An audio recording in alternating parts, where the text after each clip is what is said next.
fin 2019, nous nous sommes rencontrés, Anne, Jean-Claude et moi-même, à la suite de publications que nous avions faites chacun de notre côté, sur le thème de l'urbanisme.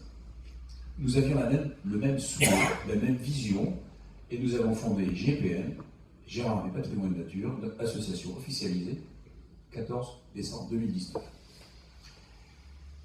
L'association était née et 1 an après, rassemblait près de 250 adhérents. Je peux dire que c'était pratiquement la plus grosse association du genre. Ça veut dire que le sujet est prévu. Près de 5 années d'action, d'alerte, de rencontres avec les autorités de l'État. Nous avons eu, moi j'ai rencontré 4 ou 5 fois donc la sous-préfète. Madame la sous-préfète, je n'ai jamais pu rencontrer une fois le préfet, bon, la nouvelle préfète, jamais dit. D'action en justice, de réunions publiques. Souvenez-vous, la réunion publique que nous avons faite, il y avait 300 personnes, avec une multitude de personnes qui étaient là. De publications, il y en a au fond de la ville et il y en a au fond de la salle. Et il faut souligner devant des portes résolument fermées de la mairie un refus systématique de dialogue du maire dès notre existence. Et tout cela pour s'entendre dire les autorités de l'État, c'est le maire qui a le pouvoir en matière d'urbanisme. Et je l'ai entendu tout le temps. Et de la part du maire, d'entendre cette litanie, vous l'avez entendu, c'est la faute au législateur. Le nombre de dossiers suivis est impressionnant. De même que l'inertie, je dis même l'absence de réponse des autorités de l'État. Je dis bien l'absence de réponse, la préfecture et les autres services. Bref, on met partout la poussière sous le tapis. Et on attend. Je ne reviendrai pas sur les résultats notables, ce serait trop long et ce n'est pas mon propos, parce qu'il y a eu beaucoup de résultats, comme je disais tout à l'heure. La préfecture est aux abonnés absents à toutes nos demandes. Et de plus, a refusé dernièrement notre demande d'agrément pour la défense de l'environnement. Parce que pour se porter partie civile, il faut être agréé par la préfecture. Refus argumenté par la trop faible couverture géographique de notre action sur le département, alors que la Cour d'appel avait apporté son avis positif.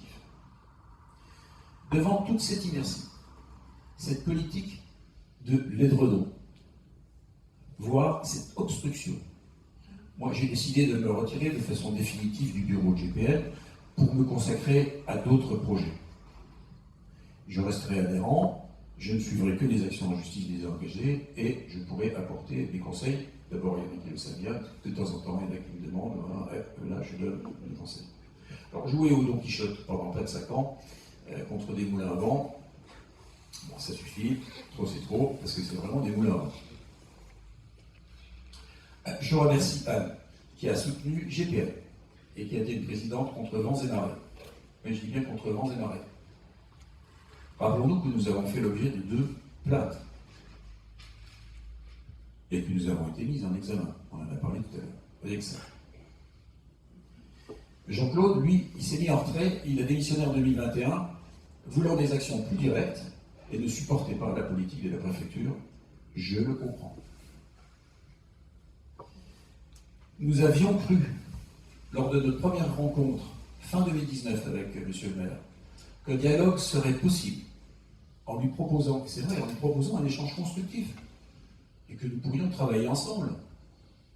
Mais quelques semaines après, dans le bulletin municipal de janvier 2020, vous pouvez le rechercher, l'expression libre de son équipe municipale après une attaque en règle, nous qualifiant de collectif, sans nous donner, nous prêtait ces propos que nous n'avions jamais tenus. Et là, c'est du copier-coller. Mais le pire peut-être, c'est cette proposition qui a tendance à se développer de choisir son tourisme et surtout ses vacanciers. Comment peut-on écrire cette horreur sciemment? Cela fait froid dans le dos en pensant aux possibles critères de choix et concluez, pas à Gérardmer, pas ça. Écrit. Alors oui, en lisant ces lignes, ça nous a fait vraiment froid dans le dos, c'était en janvier 2020. Voilà. Bon, après avoir dit clairement pourquoi je voulais plus passer un temps précieux, donc en jouant au Don Quichotte, je voudrais vous donner ma vision sur l'avenir. C'est pas tout, hein, et au vu de mon expérience. Alors j'ai un rêve. J'ai un rêve, c'est celui de voir un jour dans notre cité une véritable démocratie participative, où les habitants sont consultés. où les avis sont échangés. C'est pour ça que les associations sont importantes. Où les idées sont proposées, sont examinées. Où les dialogues, échanges entre nous sont constructifs. Où l'on ne parle plus d'opposition. C'est un terme qui me révulse, opposition, que ça veut dire. Mais d'équipe, de Jéromois, d'élus, de citoyens. Et où on n'est pas systématiquement contre avant d'avoir écouté l'autre. Mais à l'écoute et à l'échange. Alors, avec les technologies actuelles, et l'ère du numérique, ou même avant, c'est possible. Certes, les décisions doivent être prises, elles ne peuvent pas satisfaire tout le monde, mais elles peuvent et doivent